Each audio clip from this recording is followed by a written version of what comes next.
India. With us, we have notable speakers for today's discussion.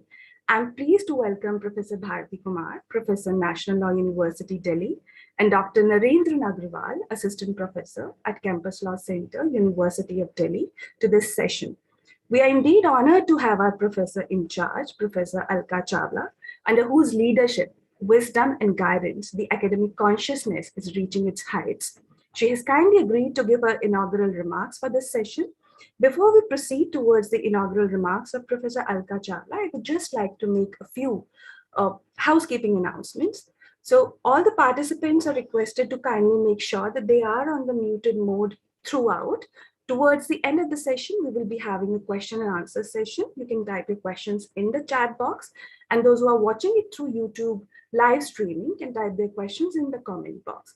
We will be happy to take all the questions. However, we may not take all the questions, but we'll try our best to take those questions which are really pressing and relevant. So now I would like to request Professor Alka Chawla, Professor in charge, Campus Law Center, to deliver her inaugural address. Over to you, ma'am. Thank you, Dr. Vandana.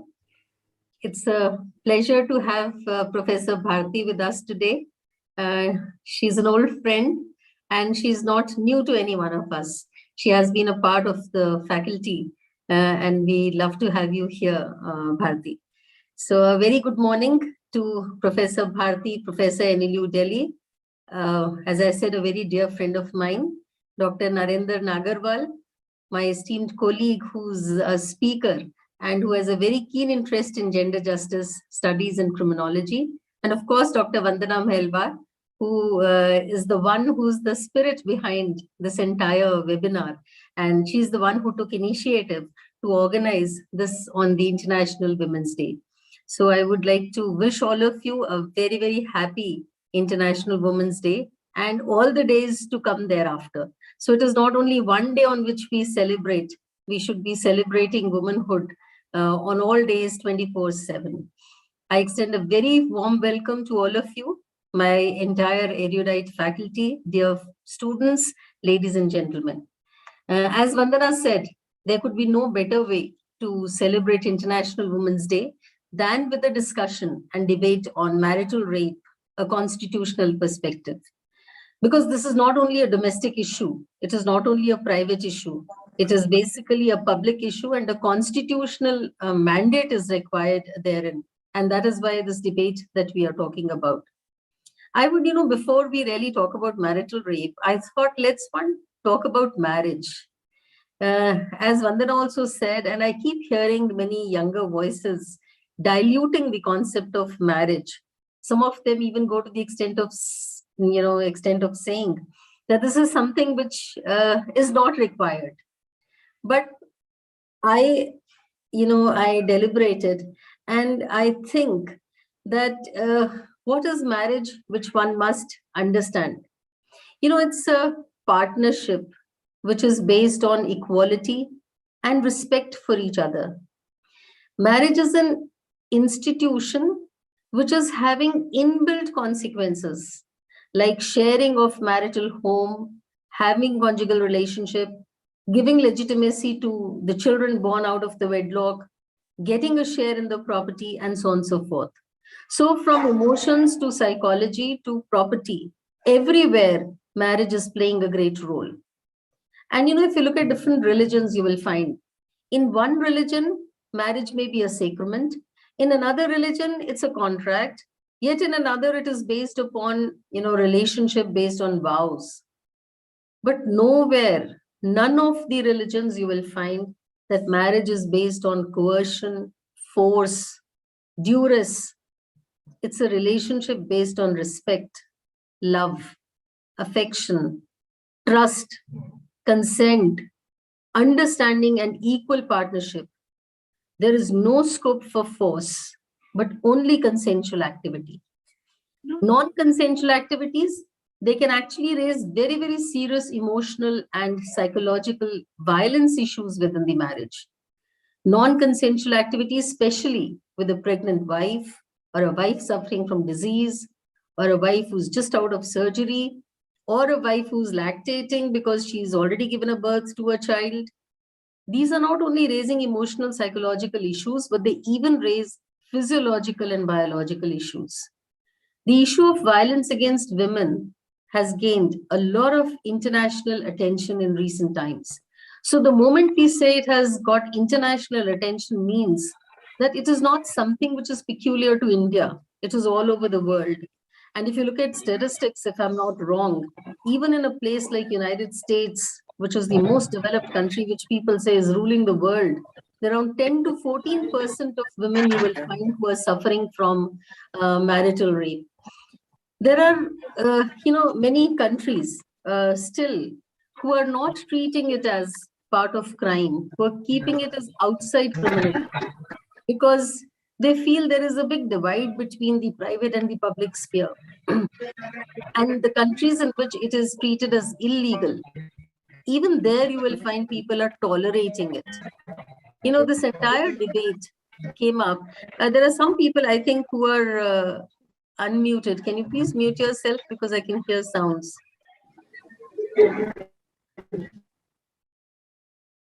All right, yes. What was I saying? Yes, the Delhi High Court, recently on 21st February, they reserved a judgment where a batch of petitions challenging the exception to Section 375 of the Indian Penal Code, which exempts forceful sexual intercourse by a man with his own wife as an offense of rape. Now, this case has put the spotlight on crucial issues concerning consent.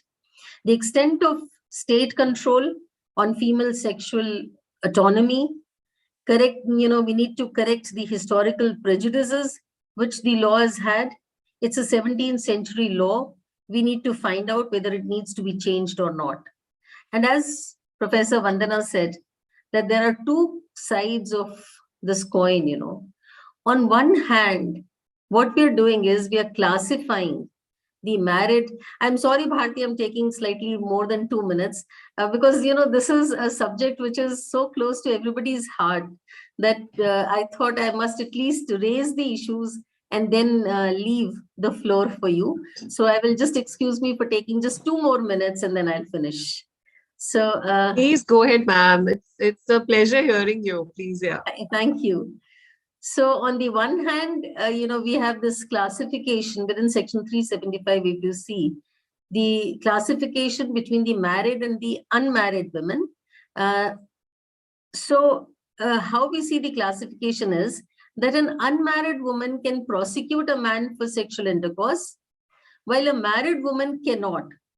Now the question is it violation of Article 14 or Article 19?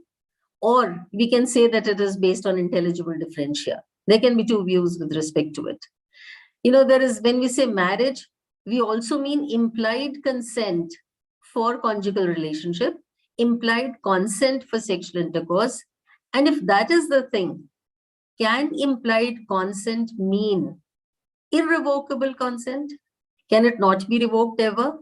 These are very important questions that need to be at least addressed today. Because, we have this modern democratic system that we are leading to. Can we still treat women as a property and say that there is an implied consent? So these questions need an answer. And I'm sure that, today, this, as Vanna said, it's an academic discussion. People are really going to address these issues.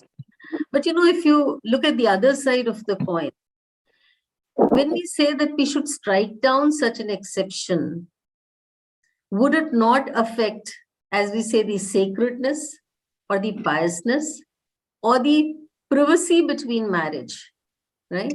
Now, at what point of time do we say that the private or the privacy between marriage turns into a public issue? So apart from, creating this kind of, if it is creating any psychological or physiological issues, they're definitely going to create social disharmony within the society. And that may damage the very institution of marriage and the family systems. And who are the people who get affected? It is the children who get affected. They become the victims of law.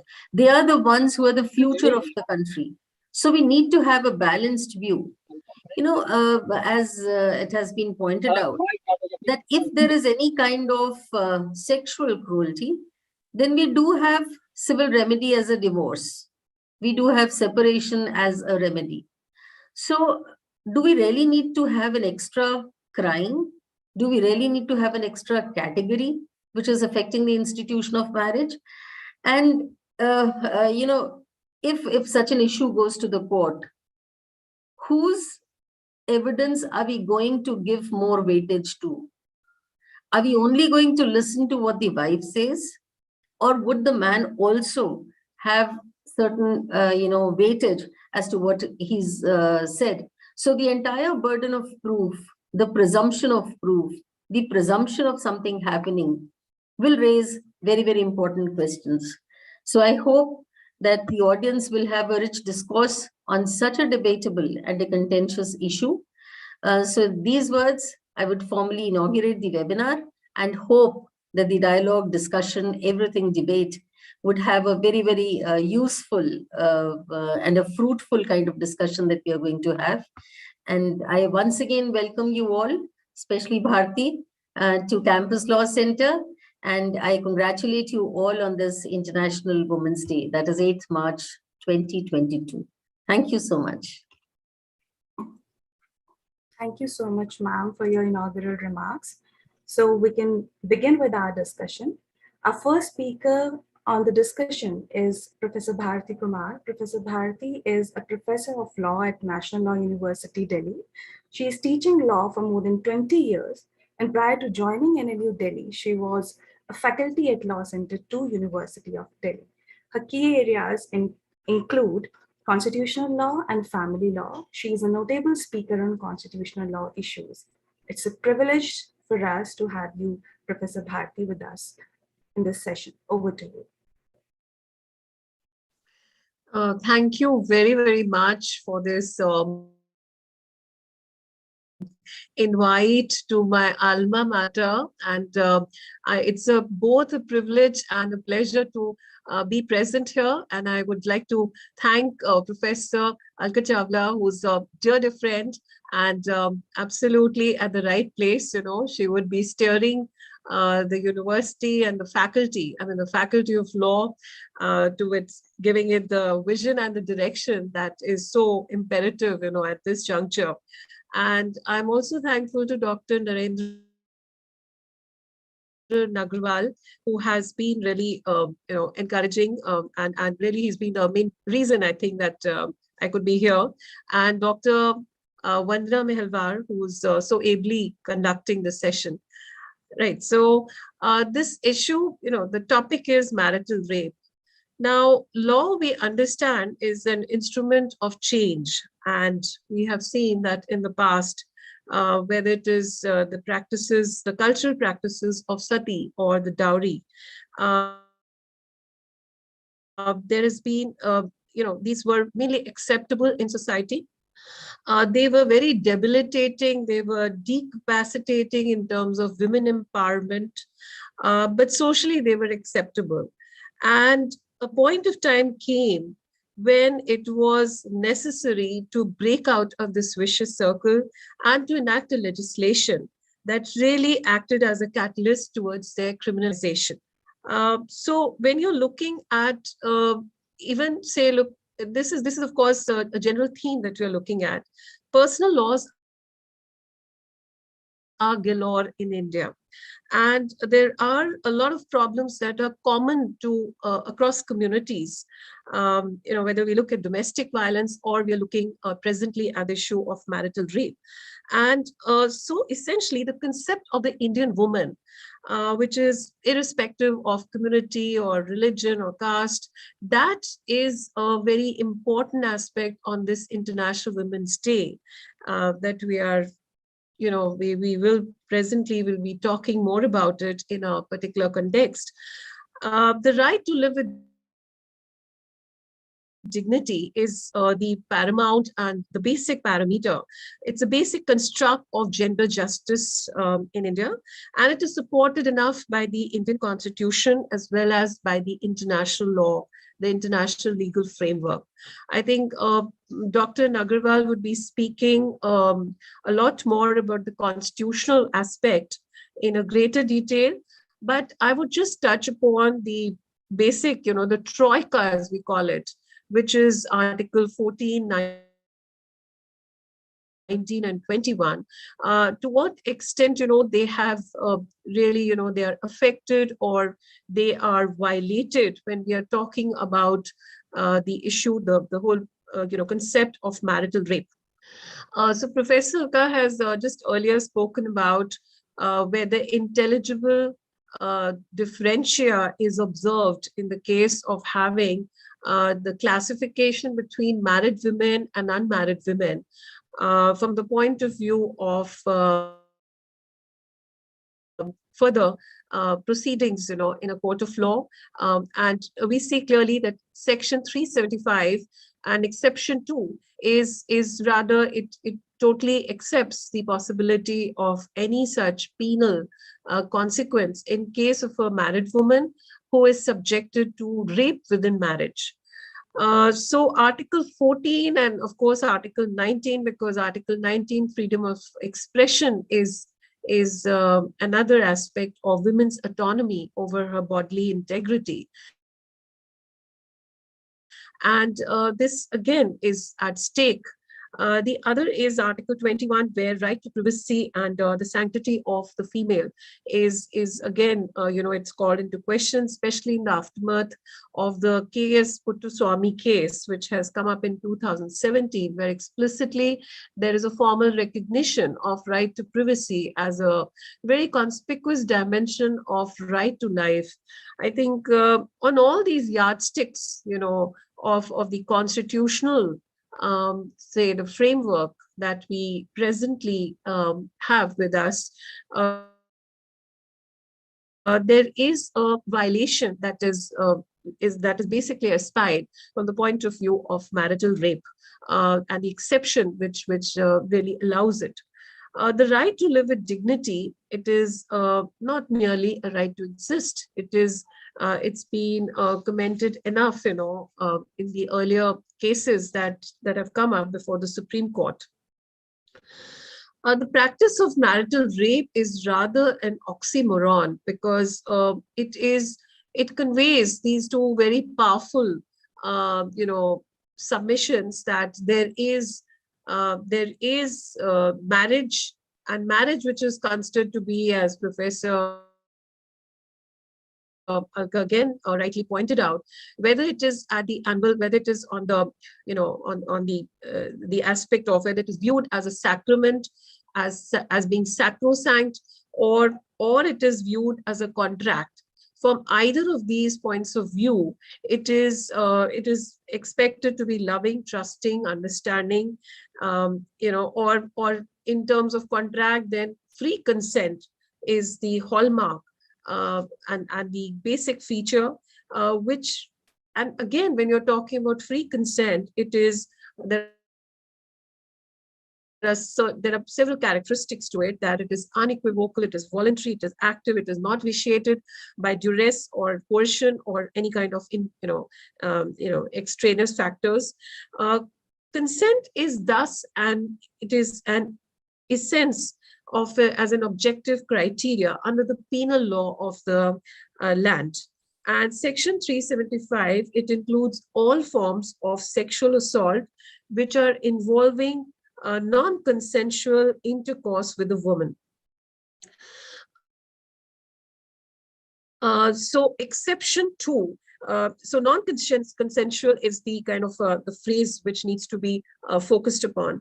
Exception 2, of course, it clearly says that intercourse by a man of his own wife, the wife not being less than 15 years of age, is not considered to be as rape. So this is the gist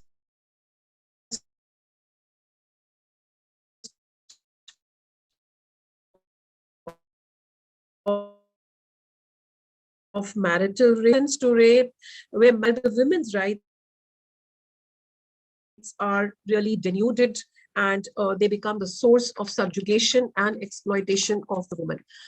Now, when you're looking at the conventional kind of justifications of this kind of an exception, so whenever I refer to exception, we are talking about the exception 2 of Section 375. There are primarily four kinds of justifications that are extended. One is where women is viewed as chattel, as property. The other is where she is considered, it is considered that there is merger of identity of women with the man to whom she is inextricably bound through marriage. And the third is there is a kind of implied consent, which is understood as perpetual or irrevocable in such a kind of marital relationship.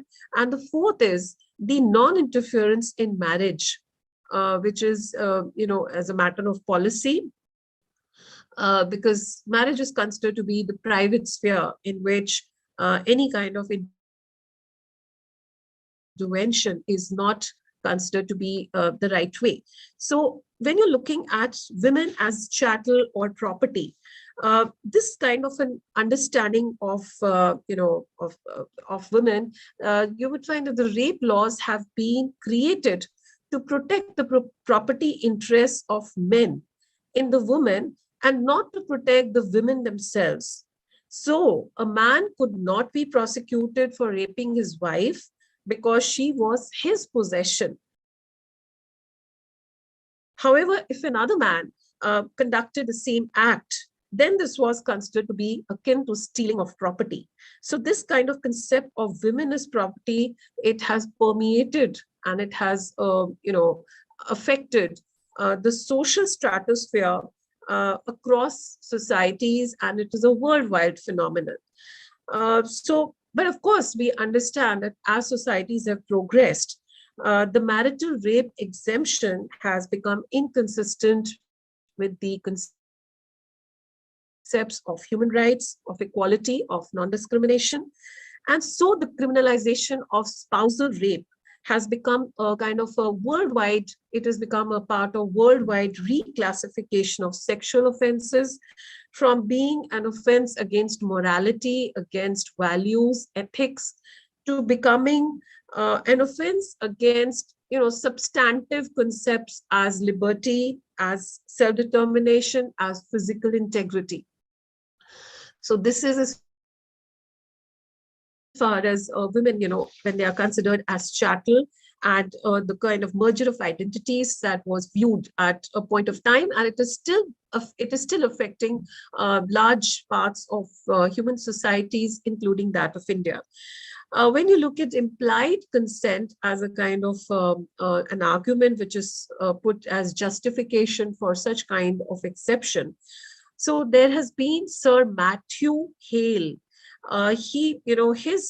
His writing in the history of pleas of the crown in 1736, it's very interesting to note that he has spoken of matrimonial consent and of consent which is irrevocable, in the kind of in marriage. And this kind of assertion has been the enduring principle of the common law for a very long period of time. A change came in, even in the British scheme of things. The change came in through a very important case in 1992. This was the Regina Respondent versus R. Appellant. It is a House of Lords case, and in which the question was raised whether there is implied consent in marriage for a woman, that without consent also she could be subjected to any kind of sexual abuse by the husband. And in this particular case, it was held that the husband's immunity, which has been expounded by the earlier, the stalwart Sir Matthew Hale, it is no longer, it can exist, and it is now time to have a change and to declare that the rapist, whether he is within marriage or outside marriage, is subject to the criminal law of the land, irrespective of his relationship that he has with the woman, who is subject to this kind of an offense. You find that in India, we have also, there has been the moments of introspection and change And in 2017, a very, very significant case has come up, which is in terms of Independent Thought versus Union of India, in which the age, which is so you know that in exception 2, that below the age of 15 years, a child woman could be, in case she was subjected to marital rape, then that exception would not apply for below the age of 15 years. So now that age has been upgraded, and it is up to the age of 18 years that the women who are really in juveniles below the age of 18. So now that upgradation has taken place, and that exception 2 will not apply. So that has been a kind of moving forward and an achievement, in recent times. Although, when you're looking at the recent declaration that there is to be an increase in the legal age of marriage for women, and it is to be increased to 21 from 18. So it would again render that entire exception, a little open to question mark, and perhaps there would be the need, at least for women who are not yet considered to be of marriageable age up to 21, there would be the need to accept them further between 18 and 21, right? So one situation. So the provision as it stands today under the interpretation of the courts and the constitution and the statutory, of course, the provision itself, it still condones rape of an adult woman by a husband, right? So that is the situation as it obtains today, that yes, it has accepted under the landmark judgment of 2017, the exception 2 will not apply below the age of 18, and it is still, however, problematic in relation to the adult women. Now, the non-interference, so I'm just trying to trace what are the justifications and how it has evolved, under the Indian conditions. So you find that non-interference in marriage or the personal affairs has been the cardinal principle, for a long period of time in the Indian situation. And especially, even worldwide, you would find that in the Indian situation especially, and so it is considered to be a private sphere, and it is considered that there has been rather reluctance to bring the application of the constitutional law precepts or the fundamental rights, the various principles in the personal law sphere. And here, of course, a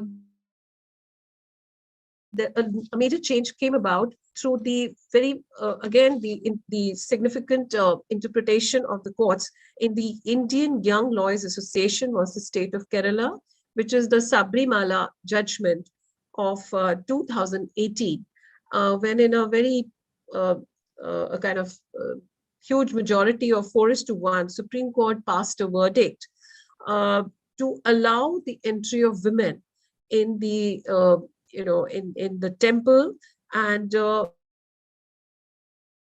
it was said that the kind of exclusionary practice that had obtained over a long period of time, it really signified the subordination of women, and it stigmatized and stereotyped the women based on the physiological characteristics, which really undermines women's dignity and is violative of Article 14, 15, and is extremely discriminatory. Of course, there is a review petition that is filed, and so it awaits, the final judgment on this issue. So this is the kind of the whole situation as regards justifications and the kind of changes that have come up in the Indian scenario. So as of 2006, as has been very often said, India is one of the fewer countries where marital rape is still, it is legitimized. There is no kind of criminalization that is attached to it. And this is a matter of concern because international legal framework, if you look into it, because there's always a background to the Indian system. It's not that India is, it's a country work, in isolation. There is a number of treaties and conventions to which India is party to, has ratified, and there is the expected, requisite that India should abide by the kind of whatever the obligations that are imperative, in the context of the various treaties and conventions. So UDHR is, of course, always the starting point of human rights, as a foundational document. And Article 1 itself connotes very strongly that all human beings are free and equal in dignity and rights. So there is no specific mention, of course, of this very, a sub-theme, but as of marital rape. But it is clear, from the general tenor of UDHR and further of ICCPR, where it is said that laws shall prohibit discrimination and guarantee to all persons equal and effective protection against discrimination. So these are the starting, the kind of the journey of human rights as it starts, and how women, sex as a kind of a ground for discrimination cannot be ever condoned. 𝐶IDO is the basic convention on the rights of women, and Article 1 talks about what is discrimination. So in this particular, the convention to which India is party and is ratified, there is no mention of marital rape or even violence against women. You find that the kind of changes that really came up were through general recommendations 19 and 35, in which in 19, General Recommendation 19 to the 𝐶IDO Convention, it framed that violence against women is a manifestation of gender-based discrimination. So there was a eventual recognition of this fact, that when we talk about discrimination against women, it is not bereft, or it is not without, its definition is incomplete, and without taking into consideration the violence which is perpetuated against women. And so this General Recommendation 19 becomes important. General Recommendation 35, it evolves further, this particular idea, and it includes, it gives a call for repeal of all laws and policies that directly or in any kind of indirect manner, they condone, excuse, or facilitate violence, right? So this is amongst other objectives that are mentioned in General Recommendation 35. So you see that there is a repeal of all laws and policies that directly or indirectly condone violence with respect to women. There is another important document. This is Declaration on Elimination of Violence Against Women. This is a declaration, so you have to be careful. As a legal student, we all understand the crucial difference between a treaty and a declaration, which is in terms of the legal bindingness of the instrument. Although the declaration itself is, even though being a soft law instrument, it has enough potential, to become, even it may evolve even as to a customary rule of international law, as has happened in the case of UDHR. And this Declaration on Elimination of Violence Against Women in 1993, in Article 2A, it categorically encompasses marital rape as violence against women. So this is the first kind of international document which actually very, very clearly and precisely, concisely, or so far there been derivatives of, of the understanding of marital rape. But this particular declaration is more specific, and it talks about marital rape as an offense, or it is a species of offense which is indicative of violence against women. And it states, this declaration states, there are 3 categories of violence against women perpetrated by the state, which means it could be, for instance, in custody issues or during the time of warfare or armed conflict. Second is perpetrated within the general community, for instance, sexual harassment at workplace or trafficking of women. And third is which is perpetuated within the family and the private sphere. So here, domestic violence and marital rape, they abound, they are the situations that are there. The Committee on the Elimination of Discrimination Against Women in February 2007, interestingly, has deliberated, and it has recommended that India should widen the scope of rape in its penal code to reflect the reality of sexual abuse which is faced by the Indian women, and to remove the exception.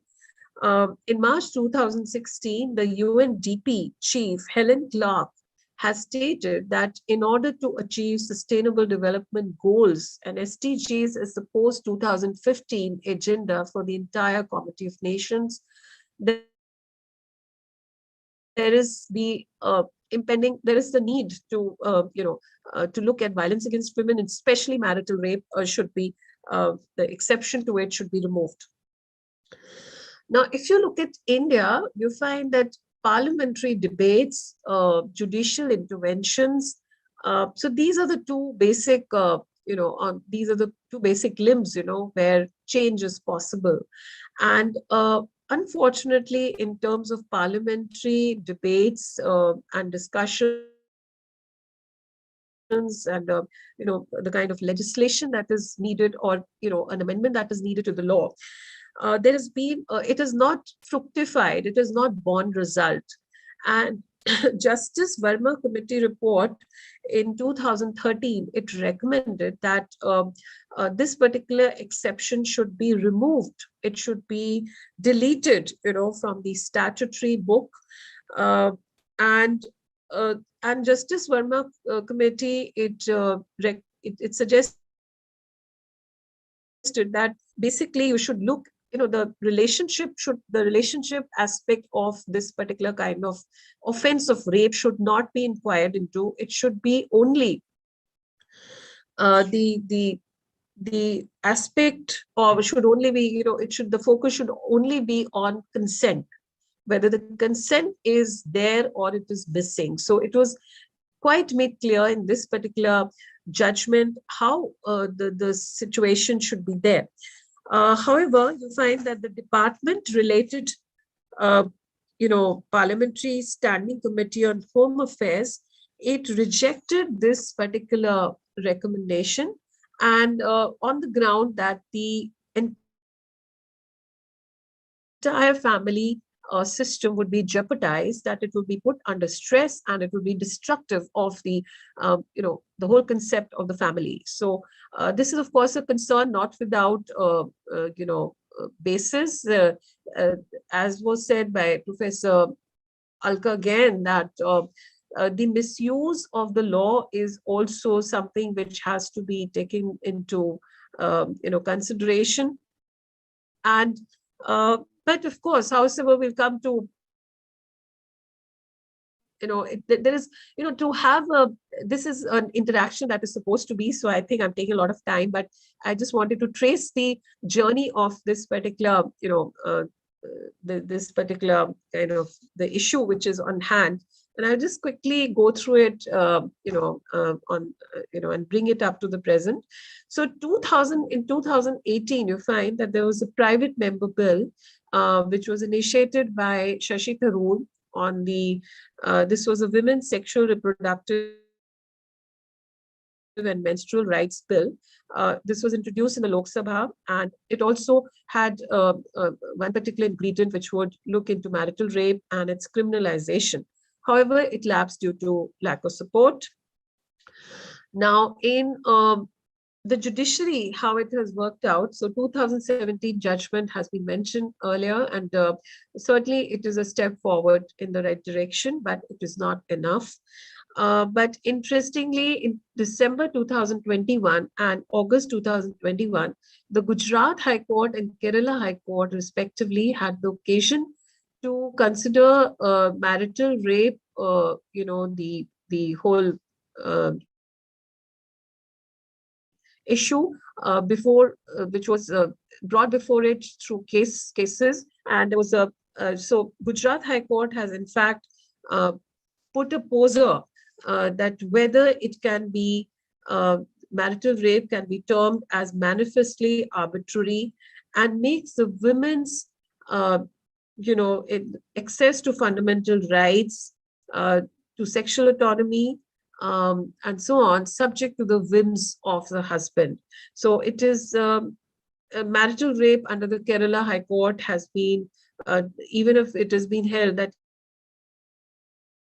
even if it is not treated as rape proper, it would be a ground for divorce, because if it can be treated under cruelty and so on. So now Delhi High Court in February 2022 is now considering the petitions in relation to the removal of the exception in section 375. And this is the RIT Foundation and All India Democratic Women's Association, which is petition to Delhi High Court. And the court has said, because an argument was put up by the respondent at the on the part of the government, that that whether the court can make a law on the subject, and because is the decriminalization of this exception, would it be interpreted as making of a law? So here it is very clear that the removal of this exception is not so much as to making of a law. It is basically, and even if it is making of the law, the courts have been very proactive, and they have, there have been instances in the past, as in the case of Visakhapatnam judgment, where we have ratified the CEDAW, the convention relating to women, but we have not, we did not have the law on sexual harassment, the prevention of sexual harassment at workplace, for which the guidelines came up in the Visakhapatnam judgment, and it was only later in 2013 that the law specifically came up on that. Triple talaq is another instance where the court has gone ahead of the law and has initiated change, which has been followed up by, of course, the legislation on the issue. So the question is that whether act is a rape when it is committed by a stranger, and why it is not when it is committed by the husband. The right to say no is of course an integral part of the fundamental right to privacy and dignity. And there have been enough data, there have been lots of empirical studies that have been conducted, which shows that marital rape is taking place. It is not something as a phenomena which is, which does not have that kind of just a minute. Yeah. So it is not that it is it is a phenomenon which is not observed, or it is not rampant. The law is, of course, is missing the alternatives for the woman to proceed, whether it is under Dowry Prohibition Act or the DV Act or the IPC, other the provisions. Is it enough, for the woman who has suffered the brutality, the horrendous and the harrowing kind of tales which you hear of women who have, there's a kind of unnatural sex which has been perpetrated on them, and so there are issues which are very concerning, and there are certain anomalies which arise in the context of the entire rape laws, and in particular, of course, the marital rape. So one of the anomalies that can be pointed out is where the Chief Justice, of India himself has asked whether, the perpetrator would consider marrying the woman who's been made subject to rape. So this is a kind of really legalizing rape, in that sense, where it is considered to be a matter of redeeming a woman's honor instead of being a question of her consent. So in fact, the loss of dignity is put on the victim, this whole onus, rather than on the perpetrator. There is a kind of victim shaming. So these are issues which are broadly, of course, they are there in relation to the rape laws in general. And perhaps, when you are looking at the specific, element of marital rape, then the question becomes even more compounding. So can the other anomaly is the restitution of conjugal rights. Now, this particular, the presence of such section in the Hindu Marriage Act, Section 9, it is present in Indian Divorce Act, it is present in Special Marriage Act.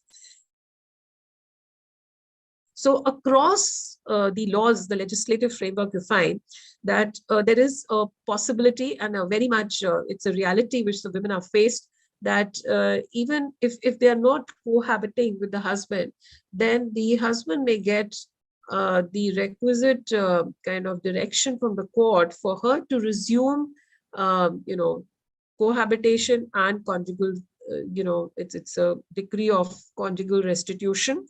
And UK has, many countries have moved forward, and they have progressed, and they have abolished it. But this kind of right present, in the Indian situation, it is also, it signifies the continuation of sexual violence, which the woman is likely to be, she would be at the receiving end whenever she resumes cohabitation. Another anomaly is, Section 376B, where a woman who is living separately from her husband, and in case without her consent, the husband commits sexual intercourse, then criminality is recognized under this section. So far, so good, in a sense. At least it is, a little away from the situation which is, existing vis-a-vis Section 375 Clause 2. But interestingly here, there is a lesser sentence which is awarded. It is up to between 2 to 7 years of imprisonment and fine. So we find that in the kind of cases under Section 375 proper, the sentence is 7 years to lifetime and fine. So a lesser sentence, this is a slightly, a different question, but relevant nonetheless. So this is another point. Now, so ultimately, when we are talking about marital rape, this is the kind of immunity that is extended from the penal consequences due to the presence of the exception to Section 375. It results in daily social indignities, daily sexual indignities that women have to face. And this is becoming more rampant, more obscure, more dangerous, more brutal, more repeated, and of course, it is escaping the law, in that sense. So there is, to my mind, there is a need to have a deterrent, and and of course, to keep it balanced with the possibility of any kind of misuse. That is, that balancing has to be done, but measures have to be in place to ensure that women, they have that confidence, that even, sometimes the presence of a provision, a legal provision in the statute book also acts as a deterrent. It is not necessary always that the woman has to take, because this is also an apprehension that women do not resort to actually taking the person to court or to resorting to the particular provision actively. So we've seen that in, in say domestic violence issues, or even in the, the inheritance, which is now the inheritance laws that have now, there have been significant changes,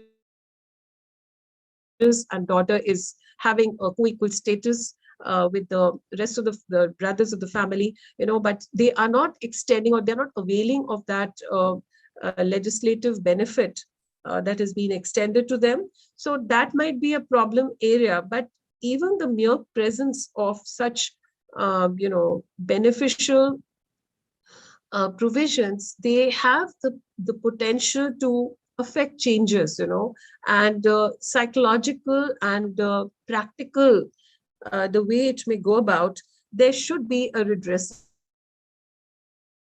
mechanism in the ultimate analysis, because access to justice, which is the basic, the underlying principle of the Indian Constitution, it has to serve every segment of society.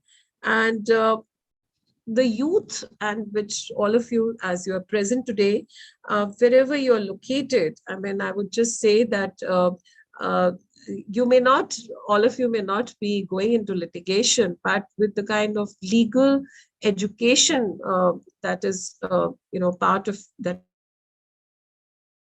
has been part of your journey as you merge out of your, the institutions, wherever you're located, you could play a very fundamental role to extend yourself to being part of solution, because you are located in families, you have women in your households, women as friends, women at your place of work.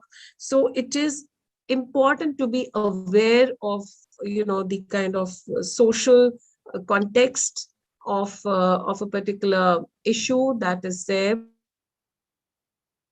What are the legislative, the kind of and the judicial interpretations, and how you can become an instrument, how you can render yourself in any meaningful manner to the particular issue on hand. So I guess I would just end up here on this note, and just 2 lines to say, नारी सशक्तिकरण का क्या अर्थ है? यदि नारी का सम्मान नहीं कर सके तो सब व्यर्थ है. So thank you so much for this opportunity that has been extended to me. Thank you so much, Professor Bharti. And I'm sure that this speech must have ignited the minds of those who have assembled here through the online platform. And there are some questions indeed, but we'll be taking those questions in the end of the session. Now we'll proceed with our next speaker, Dr. Narendra Nagraval, Assistant Professor at Campus Law Center, University of Delhi. Dr. Narendra Nagraval, having a doctorate in the constitutional law, he is also known for his extensive works in the constitutional law and human rights in India. Prior to joining Campus Law Center, Dr. Nagraval has served at University of North Bengal, Darjeeling, and Pondicherry Central University. Dr. Nagraval, may I now request you to kindly deliver your speech. Thank you, Professor Dr. Vandana and Professor Bharti. It was a really very brilliantly fascinating lecture by Professor Bharti. It is always a pleasure to listen her outstandings and beyond any constitutional, and it is highly remarkable address by Professor Bharti. Yeah, if we start from the beginning of the address of the issue, whether we should consider the marital rape in our society as a serious problem or not, the answer is yes, because that there are two, three justification behind this argument that why we should treat marital rape is a very serious problem in Indian society. First of all, that India is a democratic country, and when we use the word democratic country, a large democratic country, we cannot ignore the two important aspects of the democracy, that is the equality and liberty. The equality concept is equally important and give some kind of confidence to the half of the population of this country, means women, and women has a absolute freedom and right to live a dignified life. The issue of live a dignified life is not cannot be stopped after the marriage, or it is the right which cannot be taken away after the marriage. Marriage is give a kind of a right to women to live a peaceful cohabitation. When we use the word peaceful cohabitation, means no forceful cohabitations. The exact meaning of the forceful cohabitation is that the woman should have liberty to live with her husband according to her own uh, freedom, um, bodily autonomy also, and freedom from all kind of emotional and psychological torture or harassment. So if India believe in the democracy, if India believe in the human right and just society which believe in the rule of law, we cannot ignore the some of the important aspects of the of the gender-based harassment and violence within the relationship, families, and matrimonial life of the woman. So the classical human rights jurisprudence also strongly prohibit that all kind of unwarranted harassment uh, has no place in a civilized society. So claim of India that whether we India believe in the civilized society or a democratic country or democratic society, first of all, the country and the legal system and the civil society has to clear its stand position that uh, are we able to give equal freedom or a peaceful a secure environment or life to a woman who are living in a matrimonial home or living with her husband. So the chastity and or the woman's character or position should not be disappear after the marriage. The discriminatory provision in the section 375 and the heart of the debate is the section exception 2 of the 375 section of IPC, basically uh, against the basic premises of the constitutional philosophy of social justice and the gender-based society. It is not new, but those who are strongly against this marital rape provisions and they are saying that it should not be allowed, and if we allow this kind of provision, so there is a apprehension of the destruction or uh, complete demolishing the entire family structure in Indian society. It is not true, basically. The cohabitation and the forceful cohabitation means that the respectful cohabitations, the the the the consent of women is important, and consent should be interpreted in the form of her willingness to stay with her husband. So right to have a cohabitation means we have to understand that the reasonable expectation of the cohabitation. Right to have a cohabitation does not mean that woman has no freedom. How can you live a peaceful life living with a person whose behavior is like a demon? So all marriage are sacrosanct. All marriage give the right to live with husband or wife. Both are two wheels of the one card. But thing is that we cannot ignore the obligations and the emotional and psychological personality of a woman. When this kind of atrocities or psychological or emotional or sexual violence continue against women, her entire bodily structure and personality deeply affected. And over the period, this her personality also reflects some psychological problem, also some mental problem also. We are not discussing about the other aspects of the, if we continue to allow this kind of problem in our society. So I agree with the Professor Bharti that this is a controversial area. It is very difficult to define it, but the thing is that let's have a debate about what are the avenues and how to address this problem. In the simple language, that the force and non-consensual act is a sexual or physical relation is a crime, no doubt about it. But thing is that whether husband is the honor of the wife, the answer is no. In a civilized society, the husband is a partner. A wife and husband both are equal. You have to understand, when in 1987, when British common law treated this thing, that the violation of women chastity is a punishable offense, but it is not possible in the context of the marriage. But please, after 1987, there was a huge changes in the Western society. Now in UK, there are radical changes in the criminal law. Now the marital rape can be is now being treated as a serious offense, and a woman can approach to the court and can seek legal remedy.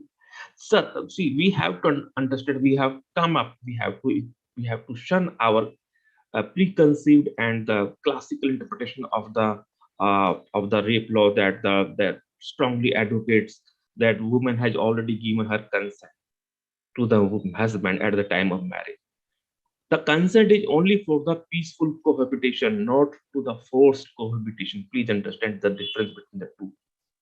The consent means that the consent of mutual respect, consent of the mutual understanding, consent of the sharing the responsibility, consent of the sharing the sexual and physical and psychological emotional relationship.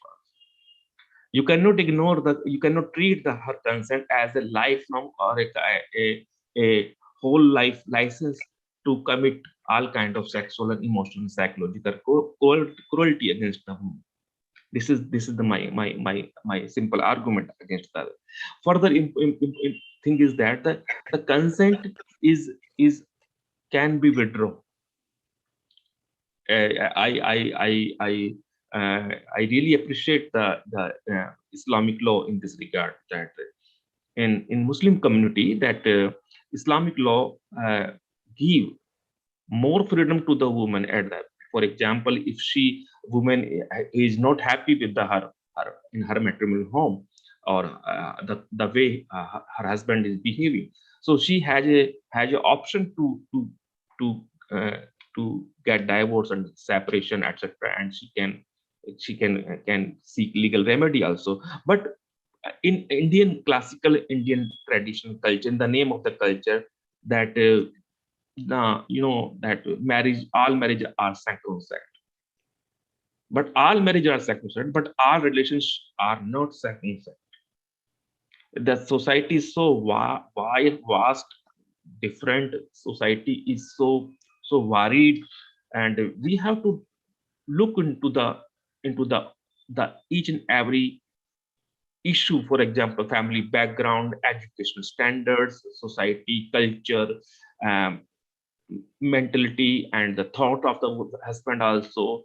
In a society like India, there I wish to mention one incident where the northern India, a car panchayat has banned a mobile phone on a woman. A woman should not carry a mobile phone, and women should not wear jeans, because it attract. It is the ground of the sexual violence against. So this kind of mentality, this kind of thought, when we have in Indian society, how can we we can. So it is the battle is very, very, very difficult to win. The battle is very, very, very complex, but we can at least start a journey. We can at least start working and to understand how we can resolve this problem. Because see, I'm not about concerned about the about the what a majority of men or male dominant society think about the woman. I'm concerned about the overall psychological and emotional and the physical personality of a woman.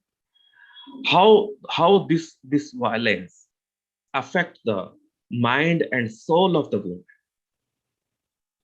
woman, where she will share her problem with the grievances, the torture, the harassment, and what is the remedy when parents are already washed their hands after the marriage.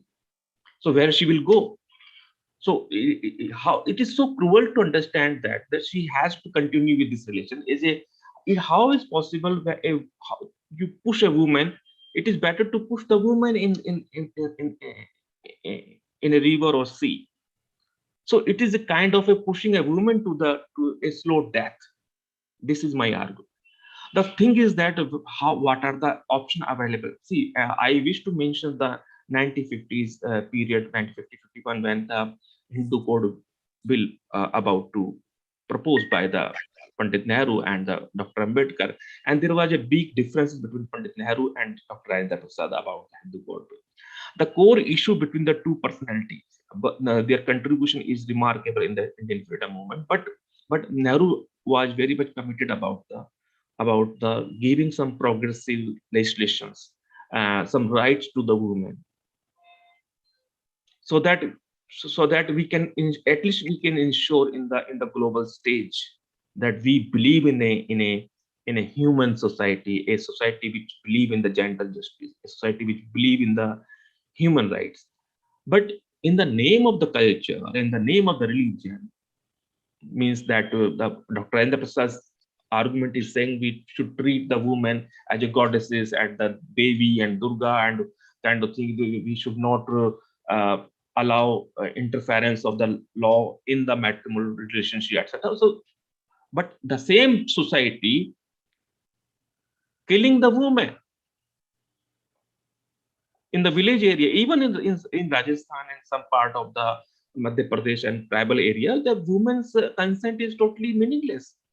The all kind of child marriage is not a child marriage.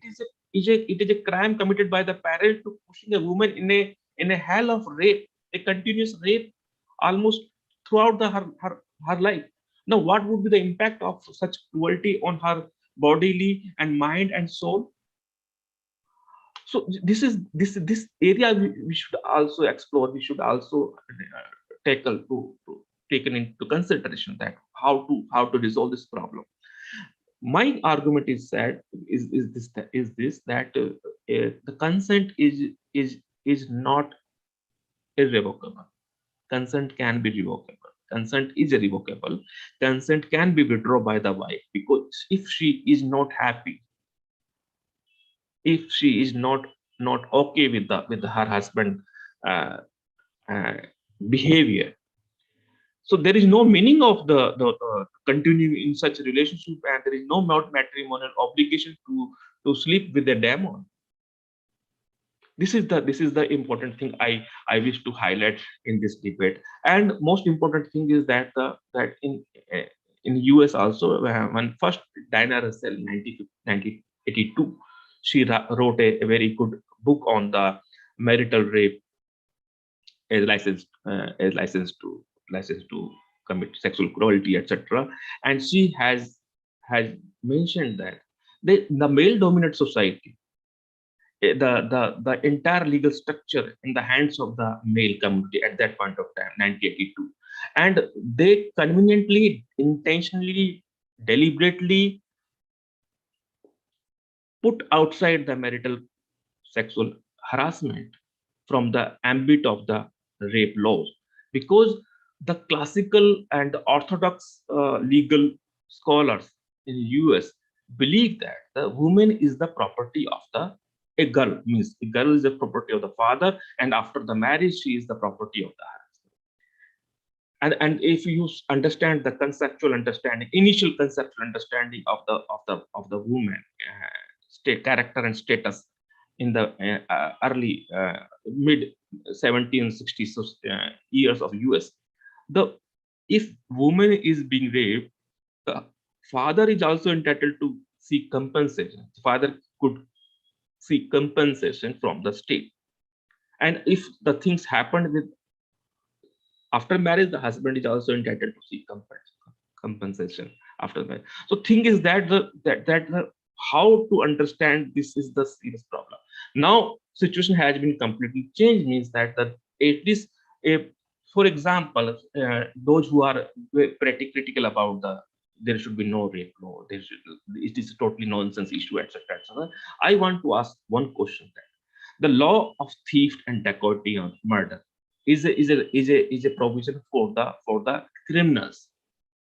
Simply, if we have this law, so it does not mean that we are treating all husband as a rapist or a kind of a criminal in their matrimony. Please understand the difference between them. The law of theft, dacoity, the common law, is only for the criminals. So this kind of law, if we have, it will give a kind of security to the woman in her matrimonial home. Like we have the anti-dowry law are there, domestic violence laws are there, and these laws have given a kind of a sense of security to the woman, at least to live a dignified and respectful life in her matrimony. Why we are not underestimating the significance and the contribution of these laws to restoring the justice. At least some women are able to live a dignified life. Yes, we can say there are a lot of critics also that the misuse and abuse of these laws, but abuse of misuse of almost every law, just because apprehension that this law will be abused, or we cannot ignore. Even RTA law is heavily misused by some selection of people, some category of people also. So the argument that we should not introduce any law just because that the law will be misused or abused by the people. So it does not mean that there is no problem. Ultimately, we have to address the problem. The marital rape is a serious gender-based violence committed behind the closed door. The issue is here how to address, how to define, and what would be if we agreed on the marital rape, what would be the punishment? Whether we should recommend a lesser punishment, and or the law commission or the government and Ministry of Women and Child Development, concerned ministry will decide what kind of punishment should be recommended for this kind of offense. The marital in the name of the custom, tradition, culture, values, religion, how can we allow the crucial and serious human right and gender-based violence in the Indian society, Indian families? So this is very, very important to understand. As I said in the initial earlier, that what is the claim of Indian society? Are we giving a message to the world? We are the signatory party of the CEDAW. We are the signatory party of the International Convention of Right of Women also, and other ICCPR 1966 also. That we are the signatory of the UDHR 1948 also. What is the message? What is the meaning of all these conventions? Means we are committed to protect. We are committed to protect the women's right within our domestic jurisdictions. We are committed to protect the all kind of harassment should be punished. So this is the important thing about the recently the Justice J.S. Verma has recommended that the exception 2 should be removed.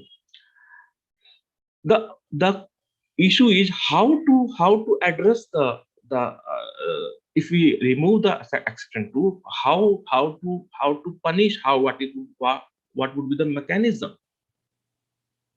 The issue is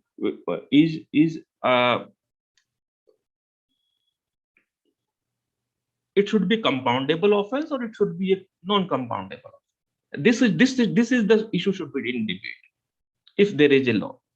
The answer is that if a woman is being harassed or psychological emotional torture within the family, a matrimonial home, there should be a no confusion about that. Their punishment should be there. Punishment should be definitely in place, and all perpetrators, whether it's a husband or whatever the living relationship, also that in that case also the husband should be ready for the all kind of consequences, because the marriage give a license. Marriage give a right to live a peaceful cohabitation and not in a forceful cohabitation. And it is it's very difficult to comprehend in the current generation, because a majority of people believe that yes, it is a violence, but it is not a brutal family violence. So at least they understand, they consider that it's a violence, brutal family violence. It's a separate thing, but yet it is a violence. Another important thing is that what legal action should be instituted when a culprit is nobody but the husband, a life partner, or spouse. The thing is that the mental and psychological and emotional torture, how can you justify the woman should tolerate in her family? This is the issue. When we compare Indian society with the society of Western society, European society, or American society, how can we claim that we are a civilized society when we don't have any provision with regard to, and still a lot of opposition throughout the society. In all society there are a lot of. The thing is that how to understand, how to redress this problem, the marital rape, whether it's a problem or not, the answer is yes, it's a problem. The issue is that what would be the status of the husband, means what would be the who look after the children. Yes, this is the issue. Who look after the dependents, my parents, dependents. Yes, it is the issue. Whether husband will also lose his job, yet it's the issue. So, but thing is that we have to understand that in a civilized society, all kind of forceful relationship within the family is strongly prohibited, is not allowed. And modern human rights jurisprudence also does not allow the forceful and a kind of a continuance matrimonial harassment in the form of sexual harassment, emotional, psychological, whatever. And the justification given by the male community that the male is the leading member, he is the captain of the ship, he has a more responsibility. But in today's society, both are working together, both are the partners. We should not think the woman as her subjugation or a junior or subordinate, but both are equal. We have to look at the issue that the time has come to understand the gravity of the offense, gravity of the problem. And with these words, I wish to conclude. If you have any question, I would most welcome. Thank you very much, Dr. Vandana. I think I have completed.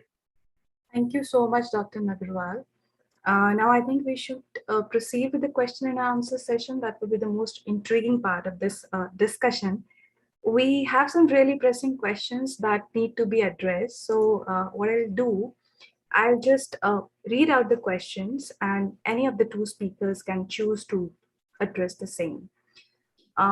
So if I take the first question, which is, if the marital rape is criminalized, what should be the standards of evidence? So I have chosen this question deliberately because there are many questions about the standards of evidence. What would it be? And considering the past experiences with Section 498 of IPC, the misuse of law deprives the genuine victims of sustainable legal recourse. So can such a criminalization of marital rape be proved in a court? So that is the question. Yeah. So it's a very valid issue, and in fact, the evidentiary aspect is the most difficult one to resolve in the context of marital rape. It is, it's like a woman's version against, the husband. So if you look at say to give an example, Section 114A of the Evidence Act, where in case the rape is covered by Section 376B, then the court in such a situation presumes that the women did not give consent. If it is stated in evidence that she had not given consent, then it would be presumed that the woman did not give consent. So this is like one way of addressing. Of course, this is in the context of a special situation of Section 376B. So there are likely to be, who would have the onus of proof? Where would it really lie? Is it on the victim who's, professing that rape has taken place vis-a-vis her, or is it the alleged perpetrator, the accused, who is the husband in this case, who has to discharge the onus of proof? So it is, so you have to look at a kind of a model law, where you would have to have that very sensitive balancing that needs to be done, which really stands the test of all the evidentiary principles that have come up, through the Indian criminal laws in the Indian context. So, so of course, you could, for instance, you could look at I mean, this is just an example. You could look at the antecedents of the whole history of their cohabiting together. Has it been, not that this is, I mean, there is no kind of a complete solution to the problem. This is really, it is going to have, it has a lot of potential for research, on this issue, but perhaps, in case there are, brutal injuries, although the absence of injury also is not, a kind of, it does not really convey that rape is not committed. So that has also been held by the courts. But sometimes you look, at the external factors that might give rise to some kind of, kind of understanding as to, and then, you pick up the threads and you proceed in that manner. But of course, what I'm saying, all this is quite hazy. It's not a very, very clear, categorical kind of principle that I'm talking about. But these are just few leads, that you can build up the entire, the kind of the right model, to go for, in case you have marital rape as an offense. Right. So if I take up the next question, some believe that it's a women-centric debate, and why wives should not be punished for sexually assaulting husbands or performing sex without consent of husband. Now that's yeah, the Me Too movement, the men's version of things, how they are. So, it's not to negate that such situations do not exist, in different societies. But this is actually a very peripheral kind of a situation that we are talking about, that men, they are also subjected to sometimes, an kind of anomic situation, the state of anomy, as we call it in criminology. So it's something very different from the natural progression of societies, the natural progression is actually typified with the women being really the victims, of different kind of customs, of practices, and so on. So men may also be, they also might be victims. So the next call is to have gender neutral laws, So, but at this juncture of point of time where a vast majority of Indian women are facing, especially, violence of all kinds within homes and outside homes, and cases are actually being unreported, So it's like the tip of the iceberg that we are just witnessing in terms of the cases that are being highlighted through news headlines, or through cases which come before the court. But yeah, so that would be the next level, the next step maybe after we are able to achieve some kind of a harmony, at least between the very lopsided laws or the lopsided practical social realities that are there. So yeah, Dr. Narendra, you would also please, your inputs are also very important. I believe that the situation is very tricky. That how to substantiate, what kind of evidence can be allowed to prosecute or to seek legal remedies. If we look at the situation when the husband-wife communication is a privileged communication, first of all, as per the evidence law. And when there is no direct evidence available, so circumstantial evidence generally can be considered the wife's approach to the psychologist or the other medical assistants, and what she narrated with her parents about the brutal treatment on her matrimonial home also. See, the purpose, the debate is not about to treat, if we are considering the entire male community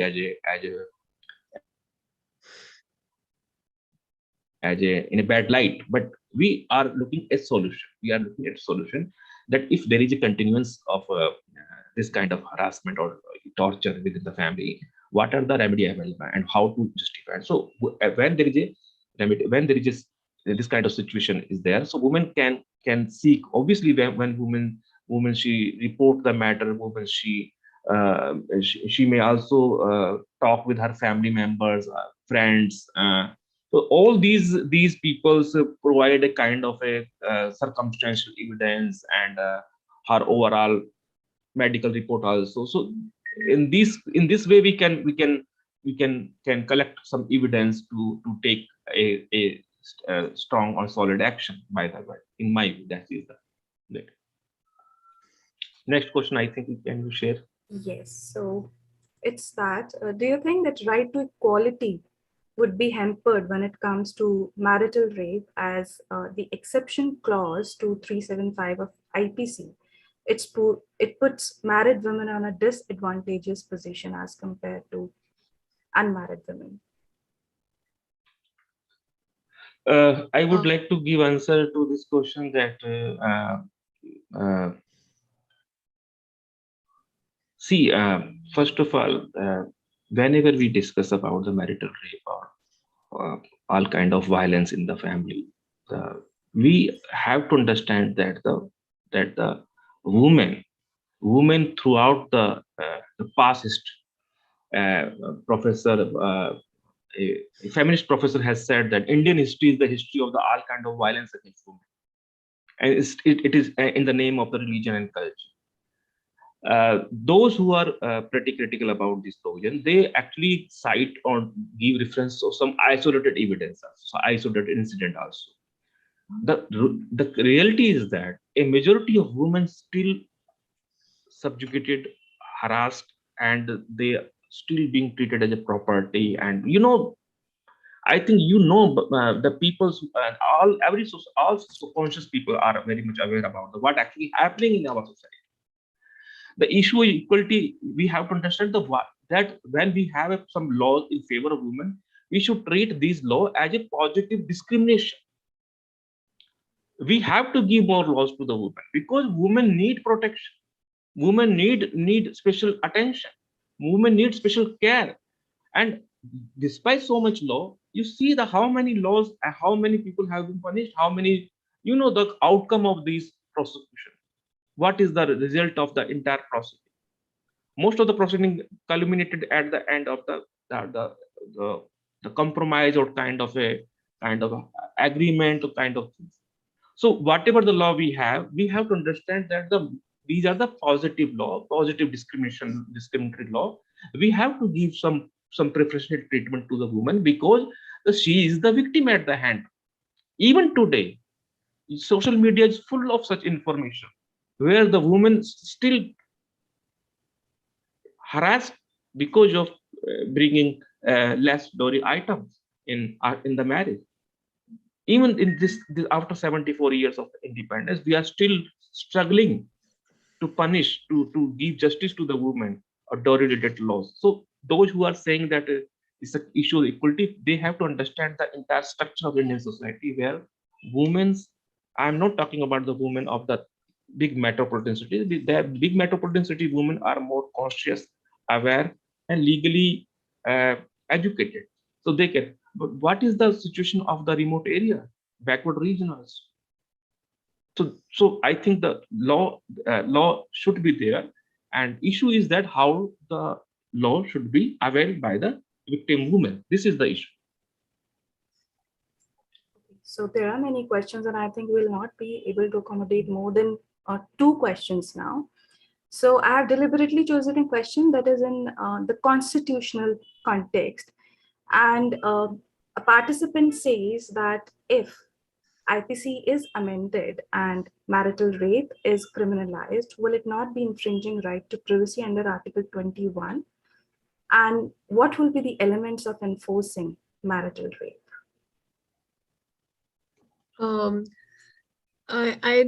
I don't know. I don't get the point how it would be infringing right to privacy. That is, in fact, privacy is, of course, as Dr. Narendra, he said that it is a matter of, there is a privilege kind of a situation that exists between a man and a woman. I mean, who are in the position of being a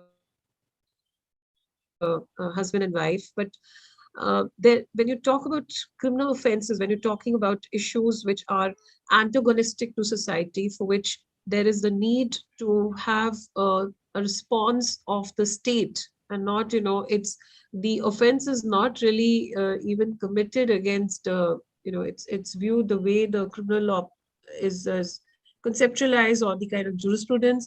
So we've seen that it is the state that gets into the mode of prosecution. So it is considered to be an offense against the entire, the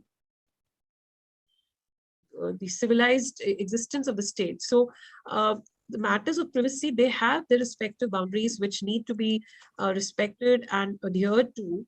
But once it crosses the realm of decent, peaceful, as was said earlier, cohabitation, and it assumes, the criminal kind of, there is a manifestation which has the ingredients which lend themselves from the law of crimes. There is the intent, there is the clear intent, there is the lack of the intent to commit the crime, and there is the lack of consent, on the part of the victim. Then it cannot be treated within the veneer of privacy. It would not have that, kind of protection of privacy. So that is one thing. And what was the other part of your question? The last part was, what are the elements, what will be the elements of enforcing marital rape? Enforcement, yeah. So this is, of course, again, the procedural aspect is has to be dealt with more extensively by the experts, and this calls for a more intensive exercise, where the evidentiary aspect and issues relating to compoundability, non-compoundability, and whether bail should be present or as a kind of way out, or so all these have to be resolved. So at this particular juncture, what we're looking at is whether even the fact that there is such a heinous crime taking place within the four walls of the private spheres of individuals, whether that can remain opaque to the rest of the world, whether that kind of ceaseless exploitation of women can continue without any pause, because there isn't too much that the woman has as an, there's a lot at stake, undoubtedly. So it's not easy for, even if there is a provision of this kind, it is not easy for her to perhaps come forward and, actually operationalize it. But as I said, there are few, the presence or the absence, in this case, we're looking at an absence of the exception.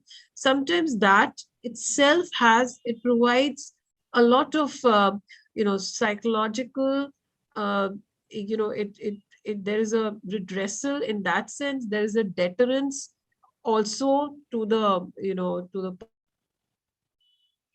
person who is indulging in it. So there is there can be a lot that can be gained through this, through the particular legal kind of sanction, or at least to remove it from the statute book. But of course, the enforceability is something which needs to be tackled in a greater measure by the by a more detailed working on it. So. With the permission of the speakers, can I take one more question? Yes. Yeah, okay. Participant says that can marital rape be prosecuted under Domestic Violence Act rather than amending Section 365 of IPC? I request participants to be on mute. Hello.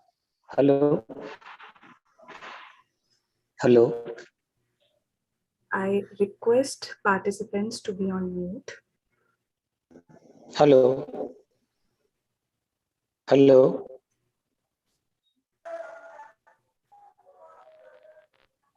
I think volunteers can take care of this.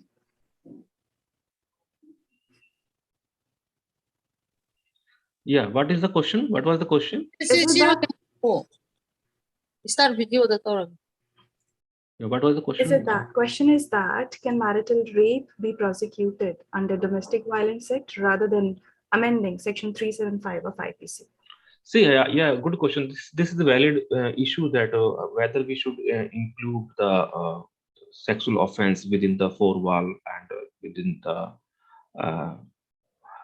matrimonial home, or we can treat the offense under the domestic violence. So domestic violence basically entirely under the different periphery, because see, the canvas of the domestic violence basically the domestic relationship. Domestic Violence Act also give liberty not only to the wife, the sister also, the mother-in-law also. Whoever the lady living in the domestic relationship, she can file a petition and seek remedy, protection order, or compensation, etc. The issue of the marital rape is altogether different. Here we are discussing about what is the issue, how to address the sexual offense, sexual violence, emotional and psychological torture by none other than but the spouse himself. So in that situation, what is the remedy? So domestic violence basically is talk about a different kind of remedy, different kind of violence. Marital rape, if we have marital rape law, this law basically treat the offense altogether in different context. So we have the categorization of offense is totally different. Okay, so this is the with Domestic Violence Act means that the right to stay order, right to live, right to have a expenditure, compensation, maintenance, etc., etc. But in the marital rape law we are not here that what kind of law should be there, what kind of punishment should be there. But let's have a debate. This what kind of if law is there, the what kind of punishment? If punishment is there, the what level of punishment is a serious punishment or the lesser punishment? These are the issues we are discussing here. That's I think I have Thank you so concluded. much. I would thank both the speakers, Professor Bharti Kumar and Dr. Narendra Nagraval, for attending all the questions so patiently and laying out answers in such an elaborate manner. Now we move towards the last part of the webinar, that is formal thanks to all. So as our professor in charge, Professor Alka Chawla, rightly said that there could be no better way to celebrate International Women's Day, and rather than having such healthy academic discussion on marital rape. So at the outset, I would like to express my heartfelt thanks to the patron of this webinar, Professor Alka Chawla, for her constant encouragement and motivation to organize this. Thank you so much, ma'am, for your guidance in the overall organization of the webinar from day one, since we conceived the idea of having it. On behalf of the Campus Law Center, I take this opportunity to express our heartfelt gratitude to Professor Bharti Kumar, who ignited our minds with a scholastic speech. And I thank you from the bottom of my heart for acceding to our invitation. Your presence and your wise words have helped magnify our cause in the best possible manner. And I see this webinar as a huge success, all thanks to your penetrative speech that inspired many of us who have assembled here. We remain immensely grateful to Dr. Narendra Nagraval for truly enlightening the minds who have attended this session with his penetrative speech. And I would be failing in my duty if I thank him only for his excellent speech and not for the unconditional support that he has given in ensuring that this webinar goes well. Thank you so much, Dr. Narendra Nagraval. And to all our participants, I express our thanks to you for showing interest and enthusiasm during the webinar. We hope it was an enriching experience for you all and you enjoyed it as much as we did in organizing it. I'm much thankful to my colleague at Campus Law Center, Professor J.P. Meena, for his technical and logistic support. Thank you so much, Professor Meena, for your time and support. We could not have organized this, or we could not have the seminars smooth sailing without your support. To all the volunteers, Akshay, Kanika, Avantu, and Timothy, I express my deep appreciation who have worked day and night for the success of this seminar. So with this, we come to the end of the online webinar. Thank you so much, everyone. I would like to express my thanks again to the faculty and Professor Alka Chawla especially, and Dr. Narendra Nagraval, Dr. Vandana, and to all the participants, to the student community. It was a pleasure for me to be here at my institution where I've been a student as well as a faculty for a long period of time. Thank you for the opportunity that was extended. Thank you.